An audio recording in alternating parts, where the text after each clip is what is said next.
And we continue with our conversation on U.S. elections. So if you follow him on Twitter, you'll know that Professor Zakes Mda doesn't shy away from expressing his feelings about the current political dynamics in the United States. This literary giant from the Eastern Cape has taught English and creative writing in the United States since the 1980s. He's often questioned America's narrative of exceptionalism, referring to it rather as a dystopia where the world's envy has been replaced by laughter and even pity. He often responds to President Donald Trump's tweets, sometimes using choice language to describe the president like Agent Orange. Professor Zakes Mda, who is currently an adjunct professor at Johns Hopkins University, joins us now via Skype from Athens, Ohio, in the United States. Welcome to you, Professor, and thank you so much for speaking to us. Oh, my goodness, a piece of... Now you are exposing all my sins now, eh? Well, I did say oh my goodness. You have been fairly open about your thoughts. So tell me, as it sits now, a lot of people are anxious just looking at that, election map. I was looking at, I think, was it... what are the biggest states there? The election results very close. California, for instance, Joe Biden is leading. It's a significant lead for an electoral vote of 55. So that's a big state to be looking at. What do you think is influencing Americans on how they're voting and obviously what we're receiving on our end? Well, you see, one thing that Americans always avoid, what they don't want to talk about, is race. In other words, what they normally call America's original sin. Most of the things that happen here are either a result or a product of race. Mr. Trump himself is a product of race. In many instances, Trump is the one who is to blame. But Trump really, all he did was to take advantage of a prevailing situation, the divisions that are caused by race. What I mean by that is that, you see, there have been a demographic shift in the United States over the years. And it has brought about anxieties, especially amongst the white people, white Americans. And therefore, you find that as a result of these demographic shifts, there has been a big section of white Americans who feel overwhelmed and feel that they are being replaced by the other demographic groups. Now, Trump was able to observe that because he's an evil genius and took advantage of it and made it his central platform in order to get those whites who have these anxieties. A very interesting point that you raise, Professor Mda, because there are those who've said before in the run-up to this race that Biden shouldn't think he should be confident of the Hispanic, the Latino vote, and certainly just judging by some of the things that are coming out, some are saying even if Joe Biden were to win this, he would be president in Trump's United States. So just talk to us a little about this particular presidential candidate, how even though he may be good for some sectors, the kind of challenges he could face. Well, of course, I mean, Trump's United States has always been there. It's just that it was not called Trump United States. Why? Because Trump came along and took advantage of a prevailing situation and made it acceptable. In other words, those people who were in the woodworks on issues of race and these anxieties were able to come out, not in hoods this time as they used to during the days of the KKK, but they were able to come out openly and be themselves and be the white supremacists that they have always been, but undercover. You see, he made that possible. Biden will be taking over a country that whose white majority has not voted for Democrats for years. Even, presidents like Bill Clinton, for instance, he only got about 49% of the white vote.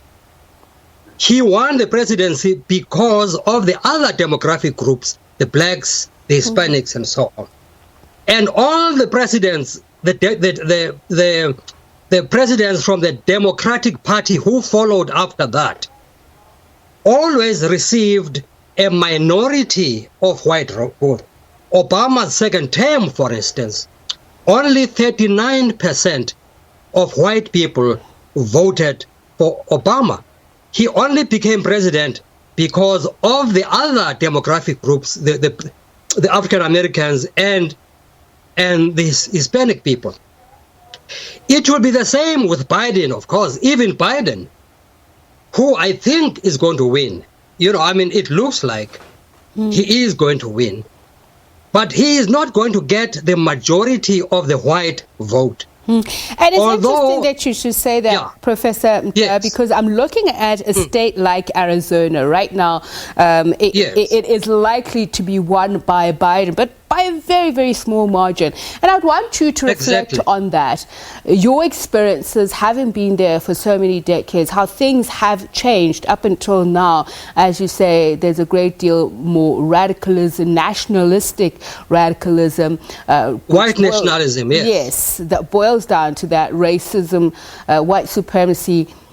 So just paint a picture for us about the American people, what you've experienced, the reception, but also a lot would argue their insular nature, thus the lack of tolerance. Well, of course, you see, what has been happening, as I've outlined here, is that precisely because of these demographic shifts, there has been, therefore, that lack of tolerance, that radicalization in the direction of the far right, you see. And this has been happening for many years before Trump. That's why I'm saying that whatever right-wing radicalization that you find and right-wing populism that you find today did not start with Trump, was not brought about with Trump. Trump merely took advantage of it and actually won the presidency, with a majority white vote, even though he got tiny Latinx votes, tiny African American votes. With Biden, it is the opposite of that. If he was dependent only on the white vote, he would have lost. It is precisely because of the African American vote and the Hispanic vote that he is likely, and I stress likely because I'm not a prophet, but he is likely to be a president, judging from the direction the counting is going at this point. Professor Mda, do you think there is a likelihood of violence? We've seen New York boarded up, but there's also been threats of legal action. Certainly that's been stoked from various quarters as well. But I want you to also talk about the electoral system when you talk about this. There's aspersions that have been cast on it. Okay. Well, I think that in some parts of the United States, there is likely to be some violence.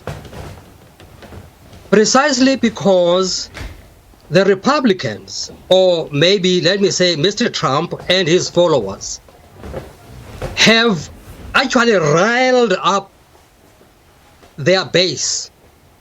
Long before the elections, he was already telling them that there's going to be chicanery, they are going to be cheated out of the presidency.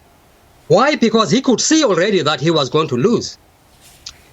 And now, of course, he has lodged, those cases in various states where he is appealing against whatever decision. In some instances, even when counting has not yet been done, he is already having cases, whole teams of lawyers. So therefore, a situation like that is bound to create some violence because there are many people who feel that they have been robbed. In and other just words, on that point, Biden Professor Mda, did not quickly, win this fair and square. Just on that point, can you talk about the hidden Trump voter? There have been obviously myriad issues that have created the stiff competition, that have alienated but also at the same time wooed some voters. What is this hidden Trump voter factor? Well, in Trump voter factor are those voters who would not come out openly as Trump supporters, perhaps because of the fear that, they will think I'm a racist. Remember that Trump has openly come out as a white supremacist. And therefore, there are still some people. You see, there are two sections of people. There are those people who don't care whether you think I'm a white supremacist or not. I love Trump, I vote for Trump, and I'm going to fight and die for Trump.